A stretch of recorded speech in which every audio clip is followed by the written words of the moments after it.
I'm Andrew Walsh, aka Bat Phantom, from the Operation Pug Podcast, proud member of the Gonna Geek Network, just like the show you're listening to now. The opinions expressed are those of each individual host. Check out all the other podcasts at GonnaGeekNetwork.com and get ready because geekiness begins in 3, 2, 1.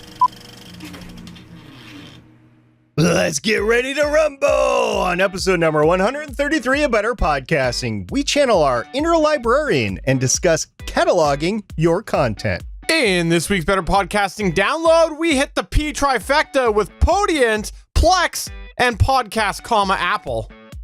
In this week's Better Podback, we get another email that floors us both. Finally, I'll give you an update on my latest podcast unexpected repair. Lauren, ding, ding, ding, ding, round 1. Welcome to Better Podcasting, a show where we talk about podcast tips, tools, and best practices to help you succeed with your podcast. What makes us different? Well, just like you, we podcast purely out of the love and fun of it. Podcasting is our hobby, and we recognize that it's yours too.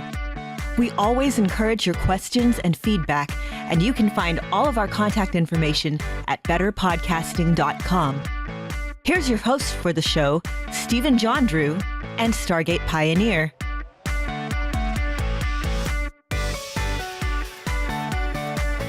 Welcome back to another episode of Better Podcasting. This is episode 133. I am Stephen John Drew, and with me, of course, is Stargate Pioneer.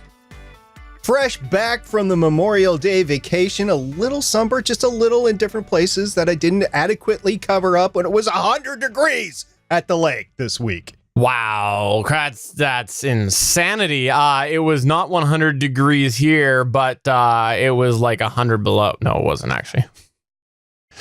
Well, I mean, for you, are we talking 100 degrees Fahrenheit or Celsius? Because I'm talking Fahrenheit. I'm talking Steven language because I don't talk proper English. My goodness, you have your own little language that you have between you and your mother. Absolutely. Yes, today we're going to talk about some latest happenings in the world of podcasting when we get to our Better Podcasting download, of course. But before we get there, we have a couple of things we want to hit on, which includes a How I Save My Podcast story. As well, we're going to talk today about lists. Oh, that's going to be fun.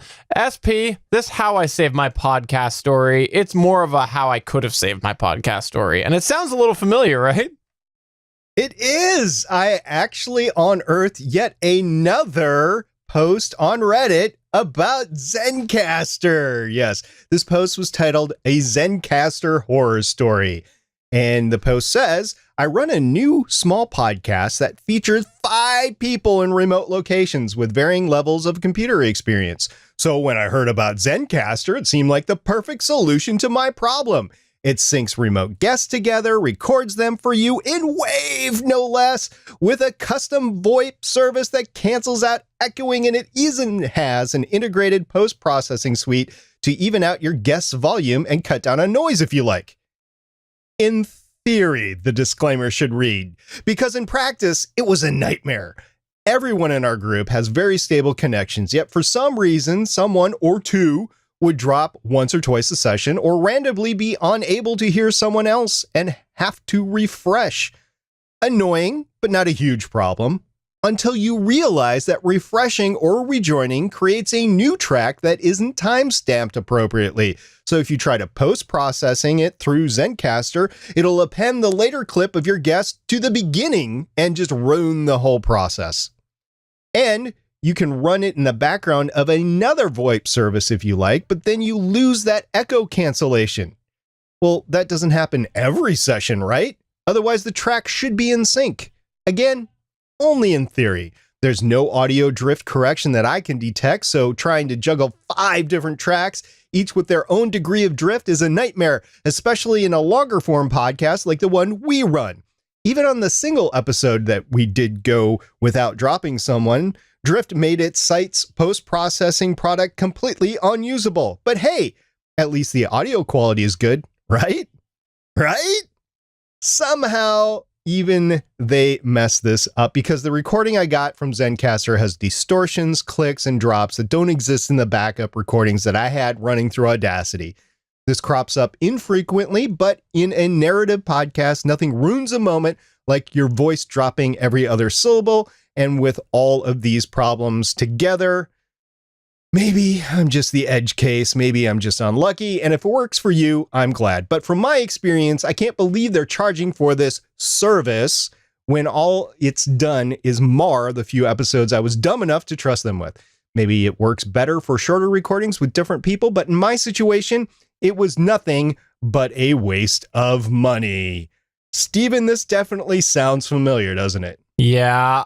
Okay. I think we're going to start dropping the Zencastr stories here from the How I Saved My Podcast story. But I do have to say that at this point, I've seen so many problems with Zencastr that I think it's time for the people start voting with their dollar. I think you should try to find another service. Lots of people have had experience with things, a good experience with things like Zoom. Some people have just gone back to Skype and double-ended. I think at this point here, Zencastr stories are quickly becoming more of the norm of horror.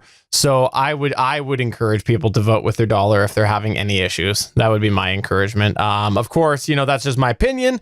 People can do what they want. They can make their own decisions, but stuff like that, that's what I do is I vote with my dollar. Exactly. There's another service out there that is called Cast, and the URL is tryca.st. So TryCast with the dot in between the CA and the ST. That could be one as well. But I don't know if any of those other services are better. These are just the stories that have been coming to light in Reddit posts. So this is not anything I'm making it up. This was a real post made on Reddit. And yeah, I think you're at a point where we have to advise people to go somewhere else, and then let us know how that is going too. Because if like Cast or Zoom doesn't work for you, then let us know. The things that he says, the capabilities that Zencastr has are very appealable. So you can post-process everything together if it's all lined up, and you can record it in WAV and get good sound quality, but that apparently isn't working. So I don't know. And if Skype, by the way, Microsoft Skype apparently is looking at Zencastr as a model for what they want to do for their professional thing that they're going to give out for everybody, I think that they need to look at these quirks before they implement anything, because if they implement something, if they actually, for instance, buy out Zencastr and apply it to Skype, there's going to be a lot of people that are going to be angry. So I don't know, just stay tuned. We'll see. But that is how I could have saved your podcast story for this time. Get a digital portable recorder. No, I'm jumping off of that ship. How I could have saved my podcaster is not using Zencastr and go on to something else. That's how I could have saved my podcast with that one. Okay, well, either way. All right, well, let's go ahead and talk about podcasting history. Here we go.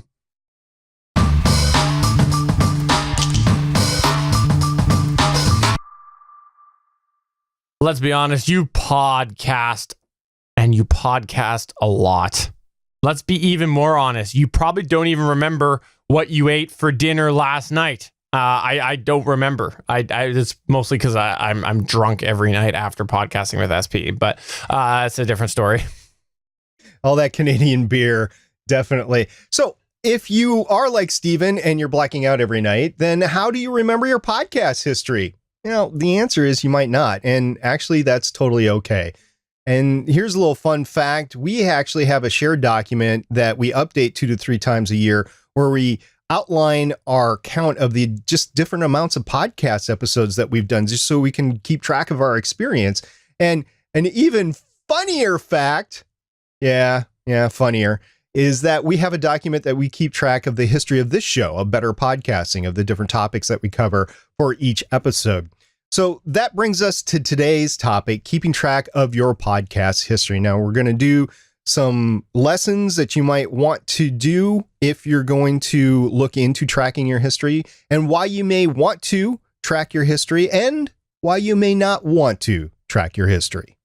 Let's start off with going over some types of tracking and different ways that you may track your podcasting endeavors. The 2 main ones that we're going to talk about today are what we're going to call podcasting resumes and podcasting history. Or podcast history, I should say. Podcasting resumes are generally more of a raw history of your podcasting. These are things that may be applicable to your individual podcast experience. For example, you might have a list that outlines the name of a podcast episode that you've been on. It might outline what that show was. It might give a count, like how many different episodes you did for that show. It might have things like dates of the podcast or URLs to the podcast. URLs are website address for those of you not familiar with the term URL. And also, you might want to keep track of whether or not you are a guest host or a regular host on those appearances. Podcast episode history is a little bit different, though. It's generally more of a detailed history of your individual podcast. So these are things that may be on your podcast history, such as the title of your show, points of discussion, major points of discussion, notable segments for the episode, the release date of the episode, the running length of the episode. You might actually want to record the recording date of the podcast as well. The different URLs that it's been posted to, like the actual post and the where you can find it. That's the URLs, as Stephen mentioned, it is the websites. Maybe if you've had guests on the show or different hosts, like if you cycle hosts in and out, you might want to keep track of that. And then any other information that helps provide a snapshot of what happened in the episode. For example, Principal Stephen's favorite is attendance. Yeah, He totally has an attendance record for Gonna Geek, and that is a big deal between him and Chris really right now on who's been on the more episodes. And Stephen, remind me, so Gonna Geek, it's your network, it's your show. Who's been the individual host that has appeared on Gonna Geek the most? Yeah, you're right. I am like a principal. I have a big paddle. I demand people attend. Okay, Chris has been on the GonnaGeek.com show a little bit more than me. But yes, this is something that we do over there. And actually, to a degree, we do on this show as well, but in a little bit different state. Now, when you're making these lists, one of the things that you're going to have to decide on is whether or not this is going to be private or public, because that's going to change a little bit about what you might have on there or how you use this information. Now, we'll talk a little bit more about that in a bit, but we do like to highlight that this is something that you want to decide probably before you start embarking on said document. Now, ways that you can do this, if it's a private method that you want to do, you could do something like maybe making yourself a Word document or just a simple notepad file. Our favorite is spreadsheets. Spreadsheets are great, whether it's an Excel document or a Google document or a Google spreadsheet. If you're doing like a podcast resume, it might simply be the name of the show, the total episodes, and links to these episodes in a comment box. You might just have a few columns outlining these things. Or if it's more of like a podcast episode history, you're probably going to have a lot more details. Like you might have a column for the topic, you might have a column for the segment, or maybe if you had a specific feedback that you want to keep track of, maybe the length of the episode and so forth. So this is something that you want to make sure that you're cataloging the items that you might need to capture later. Public methods might be a little different approach. Yeah, perhaps it's just simply providing the access to one of the above. And our host, Amos of the Undaunted podcast on the GonnaGeek.com network, he has another podcast called Ritual Misery, and he actually allows his listeners to Ritual Misery log into that spreadsheet so they can see everything, including how much money that they've earned and where that money is actually going to. So that is one of the ways that you can make the information public. Now, you could build a website for it. For instance, Emily Prokop on The Story Behind has a great website page listing all of her appearances that she's ever made outside of her own shows. So that is an example of a website that you can build for it, and that is at thestorybehindpodcast.com. Now, perhaps it's a little less formal, but maybe it's just a place or a playlist that shows all of your previous podcasts. And if you're making a public history, you should really try to capitalize on the SEO, that's search engine optimization, and give enough information that makes it appealing to your audience. So make it so that they can see value in checking out your history or your podcast history, but try not to make it so that they get lost. So make it easily accessible through the browser. No matter what method you're doing, we encourage you to keep in mind that while you may not have use for it at the moment, it's better to lean a little bit more towards having more information than less, because you never know when you're going to need said information later. So when you are outlining this, if you're on the kind of on the cusp of adding one column, you might want to just go ahead and do that and track that, because again, better to start early on. Now let's talk a little bit about reasons why you might want to do this.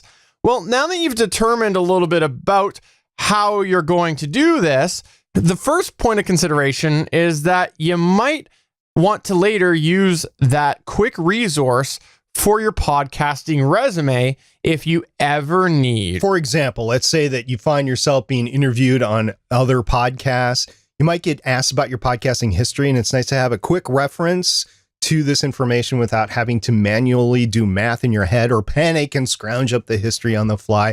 So everybody loves I can't remember. I got to figure out which episodes that I've been on or not. And you hear those keyboards banging away during the recording. So don't do that.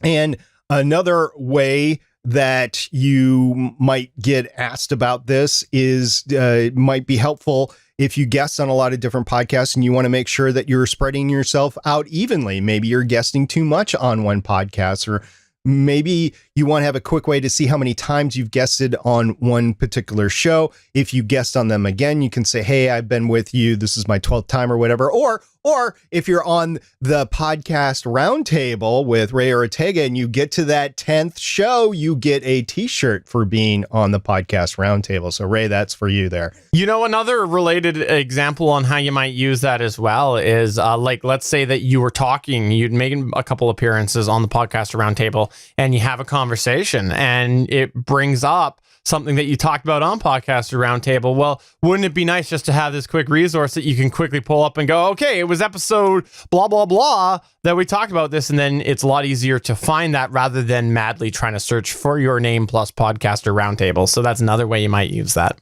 Little podcasting prep before you go guest. That's always advisable. So you actually might need this information in a more official capacity. For example, if you're job hunting and your podcast experience will benefit you. You might not be a podcasting sort of job, but say it's in media development or communications, being able to distribute the fact that you have experience doing project management, running a podcast, communicating effectively over time. That is the benefit of having that information on a resume, and to be able to bring that information up quickly when you're building a resume, trust me, is always a good thing. And Stephen, you know a little bit about that from recent events too. Absolutely. Another reason you might find this helpful was that it might be a great way to identify what you want to cover or might want to stay away from within your podcasting. Like, let's say you have a document that outlines specific topics that you've done on your podcast. This could be a very helpful way to quickly see what you've covered and maybe if you've covered something too much. For example, you might take a look at your history on your paint drying podcast and realize that while you've talked about a lot of different ways that you can actually maximize enjoying that paint drying experience, you might not have actually ever talked about what type of paint dries the best. So that might be a very quick way to reference that you need to work in that direction. What? You not interested? Stephen, you keep up bringing up the paint drying podcast, and I don't think you realize this is a funny fact that I don't think I've told Stephen yet. My son works in a paint store. Sweet. So I'm going to invite him on my paint drying podcast. That sounds awesome. There you go. With that said, if there is a new development or you're looking at the same topic in a different way, this could be a great way that you can review the old content before you make that new episode that revisits it. So again, you go into your trusty document and you go, where was that one that I talked about paint drying and the best latex paint for paint drying? And then you can find it easily. Indeed, you might also use this data when developing yourself for a podcast. For example, if you're developing a new intro, you might want to draw on this data when forming it, such as total number of episode counts, general themes, etc. If you feel like a show is needing to be refined, consulting your history might help you determine what your show is largely, so you can hone in on that. Maybe you're niching down from a broader perspective to a narrower, or vice versa. It'd be nice to know that in your history. Maybe it's more in a superficial manner. Let's say you're building a personal website. You could possibly use this podcasting history data to help build a biographical personal site about your podcasting. Heck, you might even be able to use the information to develop your weak points. If you take a look at your history, you can identify what you've had less experience with, and this history will then allow you to go back and listen to those episodes and be critical of yourself and develop more information for future ideas. I actually did this exercise, by the way. I went back to old Gonna Geek shows, and what I found was that all my weak points were when SP was on. It was really weird. I'm not surprised. And while we're talking about this, you can also help see your reliability of your regular host to see if they're fully engaged, which, even if you're not having a conversation, can help you prepare for when they inevitably quit. Yeah, we're speaking from experience there, not Stephen and I, but yeah, we both have different hosts that we've had seen be less engaged over time, and we're able to track that and say, well, maybe it's time that we both move our different ways. Or SP can help identify when he's going to fire me. That's another possibility. Happens once or twice a year. Yeah, absolutely. It could also help you if you ever want to take a more business approach to your podcasting. Now, whether that's something like becoming an editor, or maybe it's making a run at a monetized podcasting position, maybe it's something like a podcast consultant, you'll be in better shape to sell yourself if you have access to this information. Now, this might not be in a raw numbers capacity where you're going, hey, look at my resume, look at it. No, it might be more like if you're seeking out a potential client and you know that you have some experience that you can maybe pump your tires a little bit and really help them relate better, you can go into this document and go, oh yes, I did do an episode on that. Let me use this as my example because they'll relate better to it. One thing that we haven't touched on too much in this podcast is the development of a media kit. So if you're developing a media kit, this information is key to all that. Of course, you want to include different things like statistics, listener base, and that sort of thing. But detailing your podcast history, the number of guests you've had on, the number of hours you podcasted, it could be definitely phenomenal to whoever's reading that media kit on whatever they're deciding to use it for, whether it's advertisement or giving you press credentials to a convention. So this is something that's important, though. Things might change, such as the way you market your podcast or what you post on your site, or maybe podcasting itself might change. So it can be really helpful to have this information, this historical data information that we're talking about, ready to go in case you want to expand on some details later down the road. For example, if you checked out betterpodcasting.com in the last few months, you may have noticed the posts do a better job of providing information on the different components of each episode.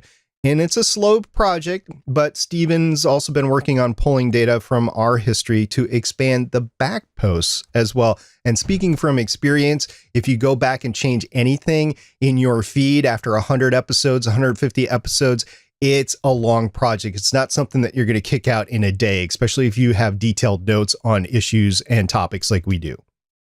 And the last benefit that we want to talk about here is that it might serve as a backup. We've talked about this on the show before, how things change, and sometimes companies go away with very, very little or no notice at all. If this, we're talking about Blab, by the way. If this happens to your podcast, wouldn't it be nice to know that you have a lot of this data cataloged in a document elsewhere that you can end up pulling if need be?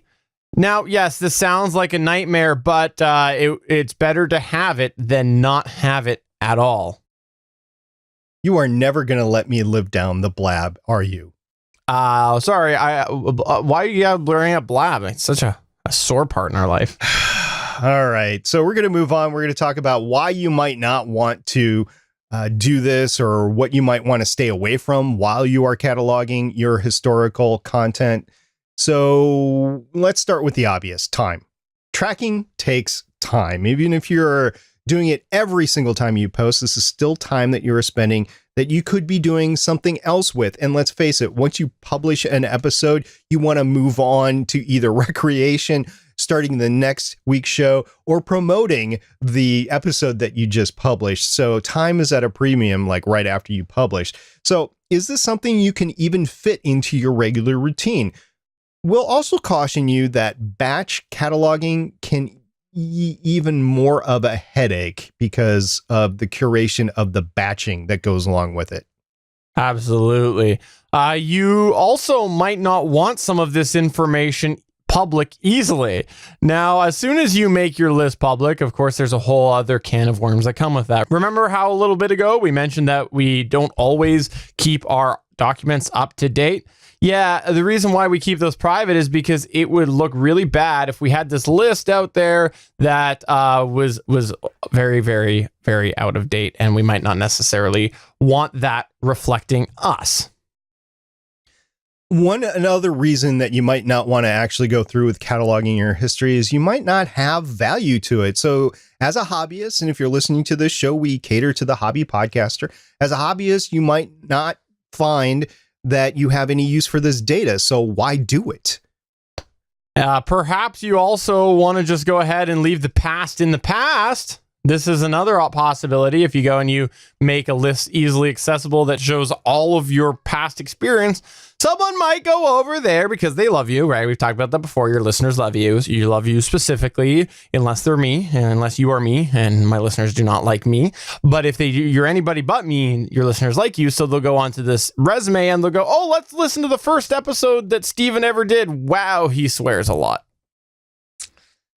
Yeah. Also, if you just rather leave things in the past, think of either yours or your kids. If you're a parent or a grandparent, do you keep the kindergarten paintings, the finger paintings that you do? Do you keep those, the ones that you've ever made? I'm still learning finger painting, so yes, I do. I kind of figured that. Well, let's take a look at finally, maybe you just don't care about cataloging your history. You know, if you think of non-podcasting life, there are a lot of things people do that they just don't keep track of. So do you keep track of how many hockey games you've played or how many ice dancing shows you've done? Probably not. I keep track of all of my ice dancing. It's a regular sport of mine. I think hockey games and curling, I've kept track of all those in my life. And yeah, I've done more of that than podcasting. So still catching up with podcasting here. So it just might be the same as podcasting. You just might not care about it. It's something that's just a hobby. So just move on. Absolutely. So there you go. That's keeping track of your podcast history. We want to know, what sort of experience do you have with keeping track of your podcast experience? Is this something that you do? Is this something that you want to do? Please get in touch with us through any of our contact methods. You can go ahead and find us at facebook.com/betterpodcasting. You can tweet us at betterpod or send us an email to podcast@betterpodcasting.com. As a reminder, we do have a full video show that is posted at betterpodcasting.com. So if you want to send us a video clip, that's much appreciated, but you can always just send us an email as well. So let's go ahead and talk a little bit about those 3 P's of podcasting that we mentioned, and then we'll get to our feedback, and then I'll share my latest downfall in my podcasting setup. Welcome to this week's Better Podcasting Download. We actually got very fortunate this week, and we had the trifecta of news hit us. Podiant, Apple Podcast, and Plex servers. By the way, today, before you send your hate mail, we're aware they do pronounce it Podiant. We are aware of that, but we like to say Podiant here because that's how we read it, because we're American. That's my combination of American and Canadian together. Yeah, well, technically, we're both North Americans, so that's true. We can go with that. Anyway, Podiant sent out an email with the title, "We're phasing out tags." And this is a rather extensive email, but it's interesting, so we're going to go through it. I just wanted to alert you to a change that's coming to Podiant in the next few weeks. It's to do with tags, so let me first explain as briefly as possible the thinking behind the original system. Tags existed as a way for you to define the subject matter of an episode. They were meant only to cover the topics discussed in that particular episode, not for the podcast in general. They've been almost entirely ineffective, as it's been difficult to explain what they're for from the dashboard. So we've ended up with lots of tags like podcast and podcasts. which aren't really helpful. Even words like sport or religion aren't that helpful, as there are a lot of podcasts on Podium about those topics, but that might not be relevant to your listeners. Most people assumed they would be useful on the web to help make episodes or podcasts more discoverable. And this is in bold. All they were ever used for was to populate the, quote, you may like, unquote, section of your podcast pages on Podium. They didn't improve SEO, and they had no impact on your podcast feed. Let me restate that. They didn't improve SEO, and they had no impact on your podcast feed. So it continues unbolded. It was simply about trying to help listeners find other similar content they might enjoy. I've cleaned up the tags database as it's become a bit polluted. So if you find some of your tags missing, especially those that contain non-Latin characters, that's why.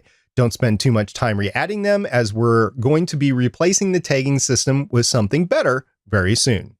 So what is that better thing? It's all going to be about trying to understand the content of your podcast better. To begin with, we'll look at language, categories, and potentially iTunes keywords, hosts and network info, and guest names to help match up episodes of your other podcasts or other podcasts hosted on Podium that your listeners might like to check out. If you add links to your show notes via the links list, we might also use this info so listeners can find other podcasts discussing a given news article or person. Further down the road, we'll look at analyzing show notes and transcripts to find matches based on the content of your episodes. We may also be able to give you more control over the episodes that show up in this list. Why? One of the biggest problems I want to tackle with Podium is podcast discovery. I want to find natural, organic ways for people to discover new shows they might enjoy. I also want to find ways to bring the Podium family of podcasts closer together and foster collaborations and crossovers, and giving you a better sense of shows adjacent to yours based on data that it's harder to manipulate is a great start.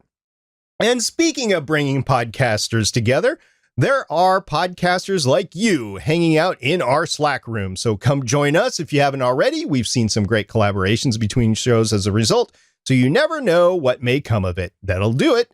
Enjoy the rest of your weekend. Lots of love, Mark and the team from Podium. I have a question for you, Stargate Pioneer. Quest. Do you have any dirt that you can give me? Well, the reason I'm asking is because I've got water here, and I'd like to add that to the dirt so that I can throw the mud at the wall and see if it sticks. Because that's sort of the summary that I get from this email, is like, that's what they're doing here. Like, it's all buzzwords. Even their big reveal isn't a reveal.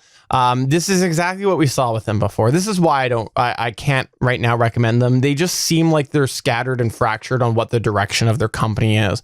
The podcast discovery thing, that is just such a thing of the past. Like, you know, yes, it is a problem to a degree, but it's not something that you should be marketing in your emails like that, in my opinion. So that's what I got the feeling of Podium a while back, that they were just sort of throwing things at the wall and seeing what sticks, and that's what this email stinks of to me.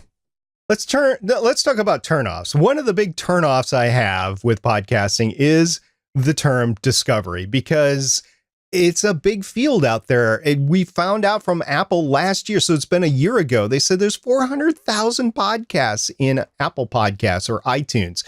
That's a lot of shows. How can you possibly maximize discovery in there with 400,000 shows? You can't. I mean, you can search on keywords like he's saying, but even that, I mean, if you start a podcast and you use all those great keywords and then you look for your podcast in Apple Podcasts, odds are your podcast won't show up unless you have a very unique keyword, because there's already dozens of shows that do what you're already doing. So yeah, the discovery thing, just as soon as I read that, my mind almost switched off and I almost didn't read the rest of it.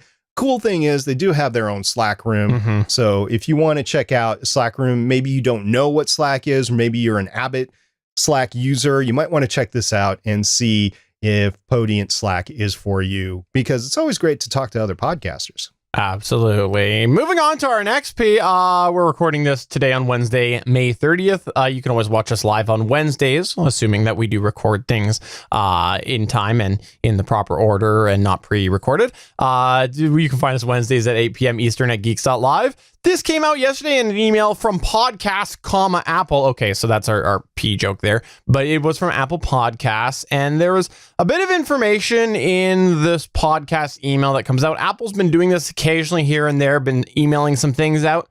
And ultimately, it came down to two main things, was podcast analytics, a reminder, as well as best practices for discoverability, followed by a brief note about switching to a secure RSS feed. So we'll just go ahead and read this one out because it's pretty good as well. It said Podcast Analytics, which launched in beta December 14th, is a data visualization tool that gives you insight into how users are listening to your show and episodes on Apple Podcasts. You can sign into Podcast Analytics Beta to understand listener engagement and distribution, to compare the performance of your episodes and shows over time, and more. For more information, see Podcast Analytics Help and watch Podcast Analytics Basics video overview. We'll go ahead and link those in the show notes so you can go ahead and see that. Then it continues to go on a little bit about how exactly the podcast analytics data is there and what the requirements are. So we'll leave that alone. The other part that they put in there on the heels of that was best practices for discoverability and user experience, to which they said podcast providers can improve the discoverability and user experience of their shows in Apple Podcasts by implementing the following best practices: deliver clear, concise titles, number and recommend episodes, and even pin a trailer to the top of the feed, allow new subscribers to receive the full current season in their library, and allow users to pick up listening where they left off. And then they go on and they say you can view an example of a well-formed RSS feed that implements our best practices here, which again links to something that we'll go ahead and put in the notes at betterpodcasting.com/133. And then at the very end, they put this little piece in there that have people talking, which says, we strongly encourage you to use a secure podcast feed with an SSL certificate.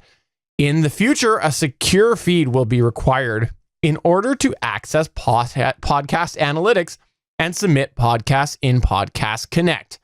Most major hosting services offer secure RSS feeds and can help you migrate your feed if the one you're currently using does not have an SSL certificate.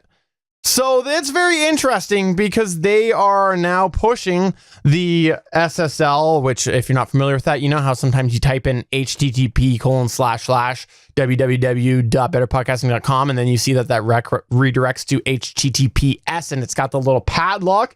Well, yes, that is what that secure is it's that secure communication. And a lot of the web is making a push towards getting the internet secure for a lot of really good reasons.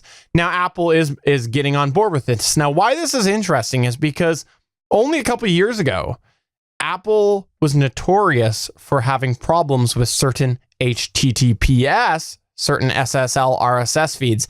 If you didn't meet their exact requirement, it caused all sorts of problems with your RSS feed.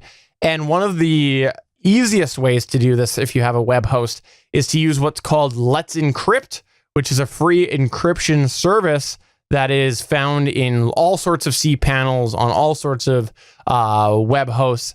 And so that was not accepted by Apple, but last year, I think it was December 2016, it quietly got accepted by Apple. So a lot of people, if you have currently unencrypted, so HTTP, so non-SSL RSS feeds, and you probably want to be thinking about making that migration over. So we have two listeners of Better Podcasting that they had let their SSL certificate expire, and I could not download their newest episodes through iTunes because of that. So I won't call them out, and I've actually talked to both of them, and both of them have allegedly, I think one did, and one's still having issues. This is an issue which will prevent your podcast from actually being downloaded through iTunes. I don't know about Apple Podcasts, the app, but I know through iTunes, unless you have an active SSL certificate, and if your feed includes an HTTPS in it, then you're going to need an valid SSL certificate. And this is largely for people that have their own websites and run their own feed through their websites, because most of the actual providers do have active SSL certificates on there, like Libsyn and Podbean. You're good. Don't worry about this. But if you're running your own website, you have to make sure your SSL certificate is up to par. I'm very happy about this, because when all of these problems came out a while back about Apple having problems with certain HTTPS, certain SSL, I had to implement code to make sure that the Gonna Geek Show RSS feed was not pulling HTTPS. And so I'm excited to get rid of that code. One thing that I'm curious about that I don't know enough about the inner workings is if you've ever gone to a secure website, like if you go to something that is secure HTTPS and you try to click a link that ends up taking you out or downloading or embedding something that is insecure, I've seen it where it comes up with a warning. So does that mean that Apple is also going to follow suit where, like, if your RSS feed is secure, but your individual media files are linking to HTTP instead of the SSL version, is that going to be a problem? I'm curious, because I know a lot of browsers have problems, so it'll be interesting to see how Apple handles this. Finally, in our Better Podcasting download, this one just came out today, which is Plex. Tell me about Plex, SB. First, I want to tell you about how I heard about it, because I had no less than 5 listeners of Better Podcasting approach me with some gave me the link, some gave me their copy of the email that came through. I personally do not use a Plex server. I've been thinking about setting one up, but I haven't used one yet. And this is exciting for everybody that has used Plex servers or has a Plex servers. And how do I know that? Because literally within 15 minutes of this information coming out, I had 5 different people say, "Ooh, did you see the news about Plex?" So first of all, thank you to everybody that gave me the information about Plex. And then second of all, we're going to talk a little bit about it given our experience here. So the actual email blast went out and said, "We're thrilled to announce that one of our most requested features is now available on Plex. Podcasts! With rich metadata and tons of features like on deck, personalized recommendations, variable speed playback, a customizable home screen, offline mode coming soon, and so much more. Now you can enjoy a robust podcast listening experience on Plex. Available in beta on Android, iOS, Roku, and web. No Plex media server required. Best of all, the podcasts feature is free for all users." Then it says, "Tell me more," with a link, which I then clicked. And this is just way too much to read for the remainder of the show, so we're not going to go into it. It goes into rich search and discovery, personal podcasts, enhanced players. So there's a lot of data actually on their website with a lot of great pictures depicting the different modes and how you can use this. So I think this is an all-in for Plex, saying we want to be part of the podcasting community. We see podcasts as the future. And they talk not only about that, but merging it with your other media. Say you have some Game of Thrones episodes on your Plex server. It will also recommend different Game of Thrones podcasts for you as well. So it's a combination of media storage that's available on Plex. And if you haven't checked this out, definitely go to their link and check out what's going on. If you have a Plex server and you listen to podcasts, maybe this is for you. And if you don't currently have a Plex server, maybe this is for you as well. We've been scurrying behind the scenes since we found this out, and we've noted some idiosyncrasies for now. That's putting it mildly. Let's be honest. Yeah, not all shows are in there. For some miracle, Better Podcasting happens to be on the Plexer. So thank you, Plex, for putting Better Podcasting on there. But not all shows are there. Like Legends of S.H.I.E.L.D. is not there. Startling Tribune is not there. I don't think Gonna Geek is on there. So some shows are, some shows aren't. We're not sure what the delineation was to begin with. And I'm just going to throw it out there that I searched for Todd Cochran's couple of shows, New Media Show, as well as Geek News Central, and neither of those are in there. So there's really no rhyme or reason. Both those shows have mega downloads, basically. So they were good barometers. But yeah, so it's an awesome capability. And I know a lot of people were actually asking for it because Plex wouldn't have put in the time to develop it. It was there. I think the way that they're pulling the shows is a little suspect. So we don't know if they're pulling it from Spotify. We don't know if they're pulling it from iTunes and the API. If they were, they would get all these shows in there to begin with. So if your show isn't there, by the way, there is no way to put it in. We uncovered information that said, hey, this is in beta and we are looking at different ways to add more shows later. So there's no actual site that you can click, no submit form, nothing. So if your podcast happens to be on there, congratulations. If it's not, you're out of luck until they open it up to others, or maybe just pull the whole iTunes API. I don't know. Yeah. Just for clarification, by the way, this does work without a Plex server. You just got to have the Plex app.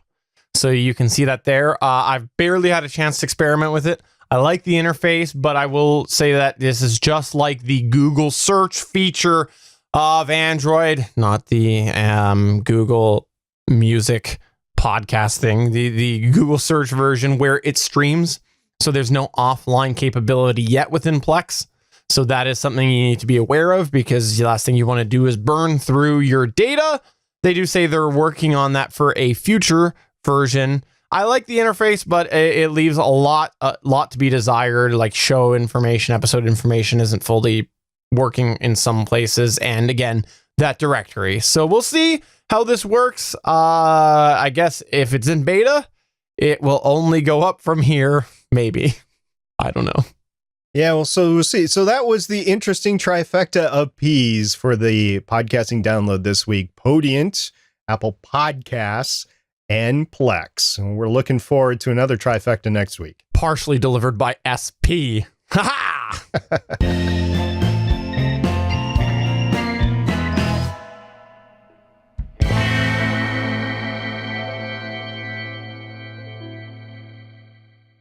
We got a tweet from Jonathan Bloom on Twitter, and he said, just wanted to quickly echo back the save early and often.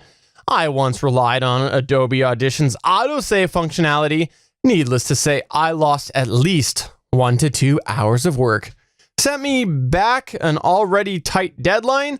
I now save as often as I can. No program is crash proof. And this is in relation to how we talked about ways to have better software help your experience and save your podcast. And SP mentioned that he has had autosave help him before.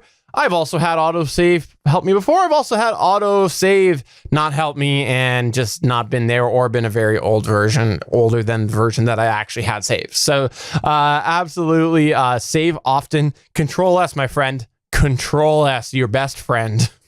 Indeed. We also got a tweet today from the Simple Theology podcast, and you can find that on Twitter at Simple Theology. Said, at Better Pod, our mission is to connect Christian theology to everyday life. Enjoyed the most recent episode. Thanks for the great content. Your show has been a great benefit to us. And that, again, is talking about last episode where we were talking about your podcast mission. So thank you guys. Really appreciate the shout out and stating what your mission is. By the way, if you're listening to this and you have a mission for your podcast, or you created recently a mission for your podcast, go ahead and let us know. At all the ways to contact us. On Twitter, it's at Better Pod. On Facebook, you can get a hold of Steven and Better Podcasting, and you can always email us at podcast@betterpodcasting.com. We also got a bit of a lengthy email that we'll go ahead and read out here because it really warmed our hearts. I'm going to go ahead and turn it over to Resident Reader, Stargate Pioneer. That's right. That's what he's deemed as now, is Resident Reader, to read said episode or said email. So this is the email, by the way, was sent to Steven. It wasn't sent to both of us. So just as a note here, we didn't have much of an idea on where to start, at least not without you and SP. We knew we wanted to give a platform to our community beyond that of which social media alone could provide. I, Megan, am a bit of a podcast junkie, consuming endless hours of them as I roll down the road in an 18-wheeler. So at least I had decided what was good, interesting, and seemed well put together. I searched on Stitcher, my go-to app, and after rifling through a few podcasts, I stumbled onto your laps, where you two molded our podcast beginnings one episode at a time. at 1.25 to 1.5 speed. That would be interesting listening to Steven at 1.5 speed, indeed.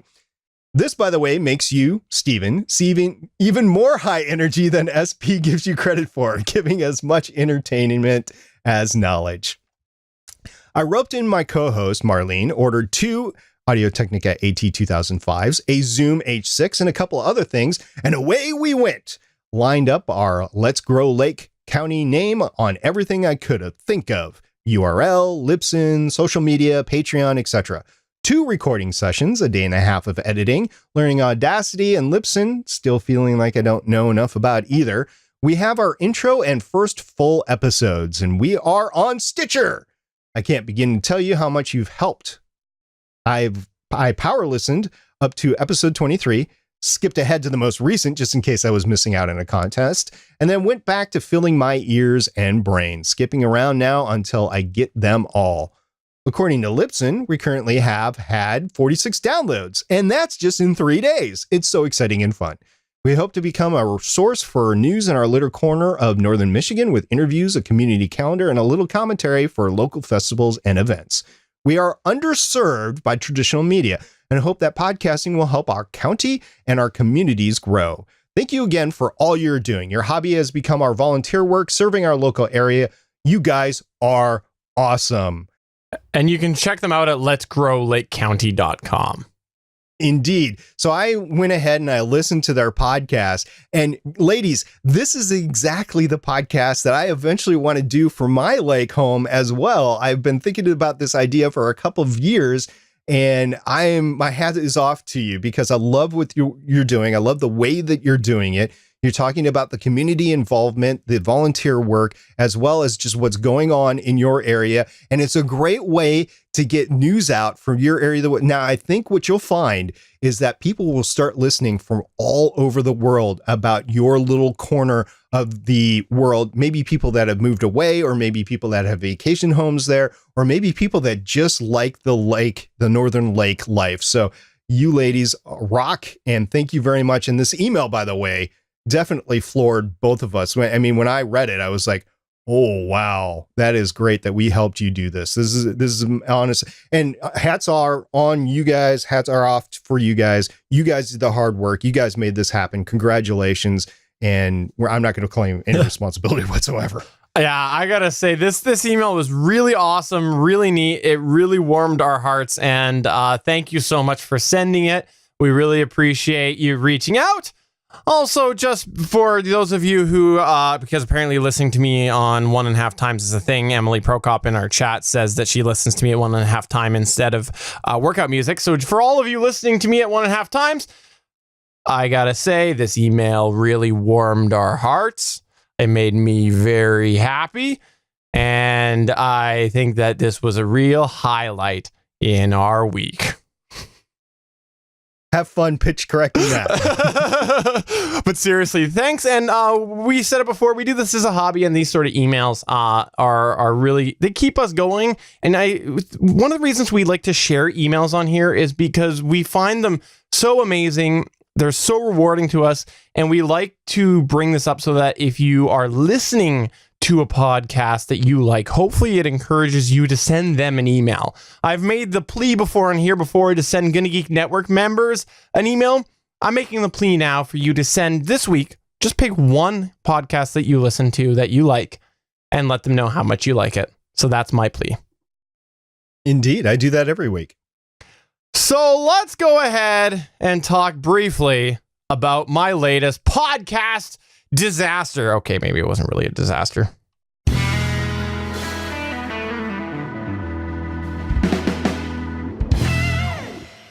All right, here's a hint of the latest podcast disaster. That's right, that's a drill if you're not watching the video side of things. Those of you who have not watched the video side of our show might not be familiar that Stargate Pioneer and I have a full visual experience beyond ourselves, right? You know, like we're enough of a visual experience, but we like to enhance that with other items on our backdrops. Like SP has a little backdrop. He's got a little Star Wars thing on his seat. I have an illuminated backdrop that lights up, And part of this is it's basically cubes with acrylic style panels in it, and it's backlit. Well, the other day I found myself working on moving my backdrop over, to which I suddenly realized, this seems a little loose. Wait, why is this twisting? And I quickly realized that my backdrop was leaning and had been leaning for a little bit. That's right. In one of our previous Gonna Geek episodes, I happened to notice while I was looking at old video of myself, because that's what I do, that there was a gap on the one side of my backdrop because the backdrop was leaning and thus it was misaligned. So I had to repair said backdrop, which was not a big deal. I had to go get some screws, get some brackets, get some bracing, had to do a whole bunch of that, and then also add some Gorilla Tape on there. Now, the reason I wanted to bring this up was not to comment so much about the repair process itself, but was to bring up how when you podcast, you don't necessarily know when or what is going to come up.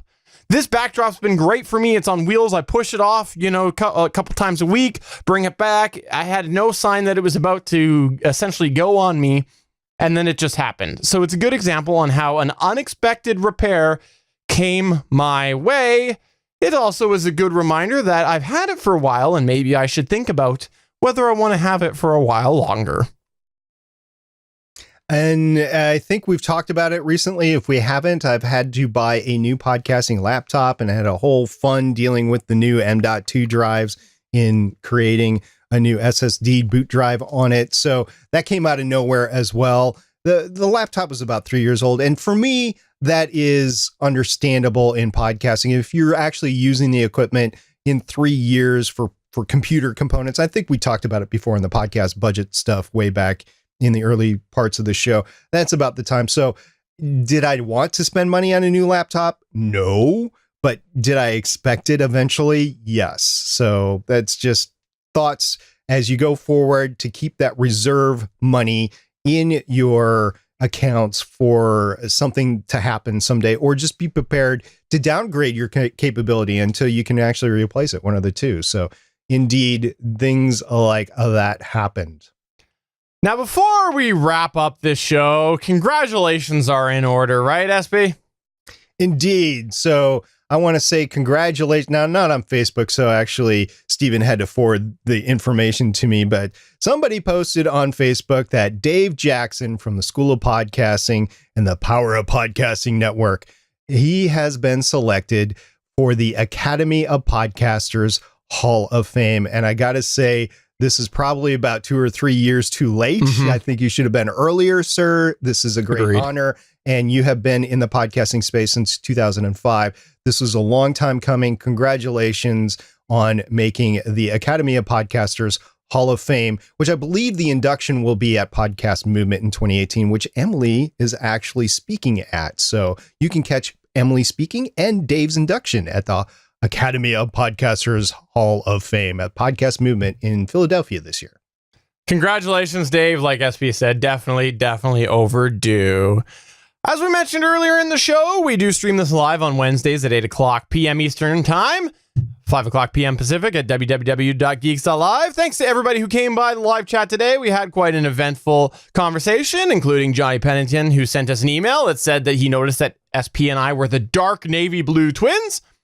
We had Bangs Naughty Bits say that Reddit/podcasting hit 12,000 subs last week, which was only 100 days after hitting 10,000. We also had Emily Prokop say, new drinking game, podcast discovery. I'll be hydrated in no time.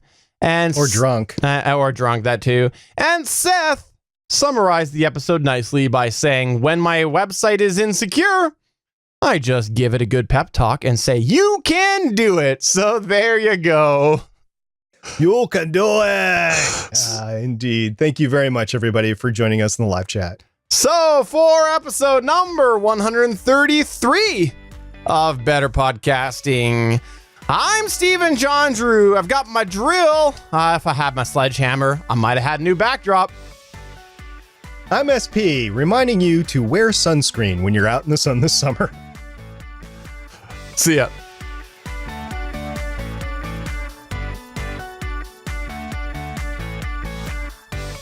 Thank you for listening to another episode of Better Podcasting. We want to hear from you. You can find all of our contact information at betterpodcasting.com. If you like the show, please consider giving us a 5-star review in iTunes. We encourage you to check out all of the other geeky podcasts available at GonnaGeekNetwork.com. This has been a Gonna Geek production. Thanks for listening, and we will see you again next week.